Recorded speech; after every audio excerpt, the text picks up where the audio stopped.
الحمد حمد الشاكرين وأصلي وأسلم على رسولك الأمين وآله وصحبه ومن تبعهم بإحسان إلى يوم الدين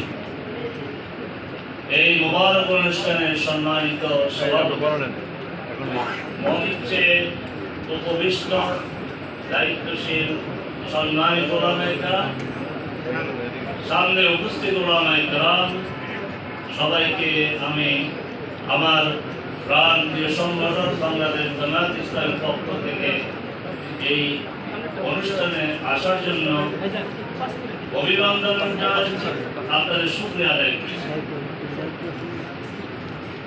এখানে আসার আগে আব্দুল্লাহপুর বড় একটি হলে প্রোগ্রাম ছিল, সেখানে আমরা কথা বলেছি। 1000-এর অধিক ওলামায়ে কেরাম ছিল। এখানেও আপনারা দেখেন কি অবস্থা, যেটা আমাদের মহানগরী সম্মানিত আমি খুব গুছিয়ে কথা বলতে পারবো না, কারণ যে ওলামা সম্মেলন থেকে আসলাম, এখন আপনাদের দেখলাম আমি অনেকটা আবেগ আপ্লুত। ইয়াকুব আলাইহিস সালাম ছেলে হারিয়ে আল্লাহর কাছে অভিযোগ করেছেন, আল্লাহুম্মা ইন্নী আশকু ইলাইক। আমাদের নবী মুহাম্মদ সাল্লাল্লাহু আলাইহি ওয়াসাল্লাম তায়েফে নির্যাতনের পরে আল্লাহর কাছে অভিযোগ করেছে, আপনারা যদি অনুমতি দেন আপনাদেরকে নিয়ে আমি মহান আরশের মালিকের কাছে অভিযোগ দায়ের করতে চাই। সেই অভিযোগ হচ্ছে আল্লাহ। আজকে চিৎকার দিয়ে আল্লাহু আকবার বলে উচ্চারিত হচ্ছে, এত সাহস নিয়ে এত বলিষ্ঠতার সাথে আমরা গত 15টি বছর আল্লাহু আকবার বলে দিতে পারি নাই। আমরা মিম্বরে দাঁড়িয়ে যা বলার ছিল তা বলতে পারি নাই। আমাদের ওয়াজের মঞ্চগুলো থেকে আমরা বলতে পারি নাই, বলতে গেলে মাইক্রোফোন কেড়ে নেওয়া হয়েছে, এক জায়গা নয় বহু জায়গায় আপনারা দেখেছেন। আল্লাহ সুবহানাহু ওয়া তাআলা বিজয় দিয়েছে। আমাদের ব্যক্তিবৃন্দ বলেছেন এই বিজয় চূড়ান্ত বিজয় নয়, চূড়ান্ত বিজয় হবে সেদিন যেদিন আমরা আল্লাহর দ্বীনকে এই জমিনে বাস্তবায়নের মাধ্যমে এই দ্বীনকে আমরা বিজয়ী করতে পারি। ওলামায়ে কেরাম, আপনাদের পরিচয় রাসূল সাল্লাল্লাহু আলাইহি ওয়াসাল্লাম বলেছেন, আল উলামা ওয়ারাসাতুল আম্বিয়া। এটা হচ্ছে মর্যাদা।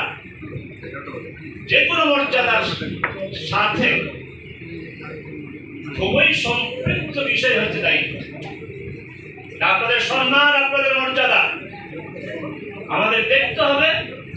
যে ওলামায়ে কেরামের আমরা ওয়ারাসা, উত্তরাধিকারী, সেই আম্বিয়া কেরামের দায়িত্ব নিয়েছি। ত্রুটি আমাদেরও আছে। আমরা নবী রাসূলগণকে যথাযথভাবে উপস্থাপন করতে পারিনি। আমরা মুহাম্মদ সাল্লাল্লাহু আলাইহি ওয়াসাল্লামকে যথাযথভাবে উপস্থাপন করতে পারিনি। সহিহ বুখারী, সহিহ মুসলিমের হাদিস, কানাত বানু ইসরাঈল তাসুসুহুমুল আম্বিয়া। বনি ইসরাঈলের রাজনৈতিক দায়িত্ব পালন করেছেন নবী রাসূলগণ। যদি নবী রাসূলগণ রাজনৈতিক দায়িত্ব পালন করে থাকে, ওয়ারাসাতুল আম্বিয়া হিসেবে ওলামায়ে কেরামের দায়িত্ব হচ্ছে রাজনৈতিক দায়িত্ব পালন। আপনারা মসজিদের খতিব, আপনারা ওয়াজের মঞ্চে আপনারা যখন বসেন, আপনারা শিক্ষক, আপনারা যে যেখানে থেকে যে দায়িত্ব পালন করেন, এই দায়িত্বের মূল উদ্দেশ্য হবে দ্বীনকে বিজয়ী। এই দায়িত্বের মূল উদ্দেশ্য হবে কালিমাতুল্লাহি আল উলিয়া, আল্লাহর কালিমা, আল্লাহর বিধানের উচ্চতায় থাকা।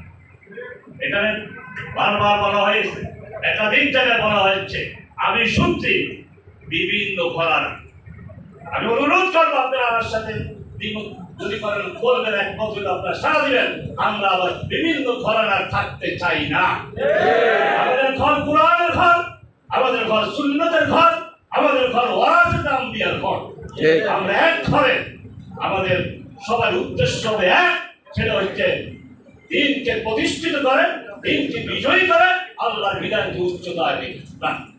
পরিশেষে আমি বলবো, যেসব ছাত্ররা এই বিজয়ের নায়ক, আমরা তাদের জন্য দোয়া করব, আল্লাহ সুবহানাহু ওয়া তাআলা তাদেরকে এই যে সাহসের সাথে ভূমিকা পালন করেছে, এক আবু সাঈদ বুক পেতে দিয়েছে, নিরস্ত্র অবস্থায় বুক পেতে দিয়েছে, আর তার লাঠিকে যে অস্ত্র বলেছে, আল্লাহ সুবহানাহু ওয়া তাআলা তাকে অপমানিত করতেছেন, করবেন, লাঞ্ছিত করেছেন, লাঞ্ছিত করবেন। এই মালিক সাহেব বলেছিল তার হাতে অস্ত্র ছিল, গোটা দুনিয়া দেখে তার হাতে একটা লাঠি লাগে। আল্লাহ সুবহানাহু ওয়া তাআলা বলাটা ইন্না বাতশা রাব্বিকা লাশাদীদ, এটা কি শুধু আখিরাতে? আল্লাহ বলেন না আখিরাতে, ইন্না বাতশা রাব্বিকা লাশাদীদ, দুনিয়া এবং আখিরাতে সেই ধরা হচ্ছে। 1 তারিখ এই তোমার ইসলামে নিষিদ্ধ করা হয়েছে, এই ছাত্র শিবিরকে নিষিদ্ধ করা হয়েছে, 5 তারিখ দিন নিষিদ্ধ হয়ে গেছে। আমার ইসলামী ছাত্র শিবিরের নেতা কর্মীরা একজন নিষিদ্ধ হওয়ার পরে আত্মগোপনে যায় নাই, নিষিদ্ধকে ভয় করে নাই।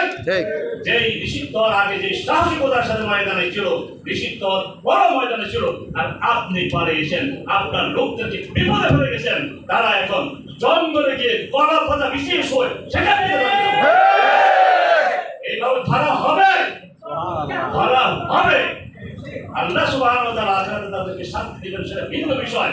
কিন্তু আমাদের যে রক্ত ঝরেছে, আমাদের যে চোখের পানি ফেলেছে, আমাদের অগণিত ভাইরা, কি জামাত, কি হেফাজত, কি ওলামায়ে কেরাম, তারা শহীদ হয়েছে, তারা জেল খেটেছেন, তারা অপমানিত হয়েছেন। আল্লাহ সুবহানাহু ওয়া তাআলা তাদের কাজকে অপমানিত করতেছেন। আজকে তাদেরকে বাঁধে, ধরে আর বাঁধে দড়ি দিয়ে, ধরে আর বাঁধে দড়ি, এই অপমান চিত্র আমরা দেখতেছি।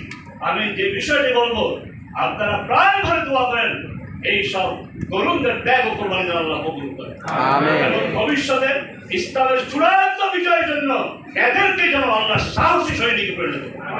আল্লাহ সুবহানাহু ওয়া তাআলা আমাদেরকে তৌফিক দিন, আমরা যেন এই দ্বীনের উপরে দৃঢ়তার সাথে টিকে থাকতে পারি, আর আমরা যেন দ্বীন বিজয়ের আন্দোলনে যার যে সুযোগ সুবিধা সামর্থ্য যোগ্যতা আছে সব টুকুই কাজে লাগাতে পারি। ওয়া মা তাওফীক ইল্লা বিল্লাহ। আসসালামু আলাইকুম ওয়া রাহমাতুল্লাহ।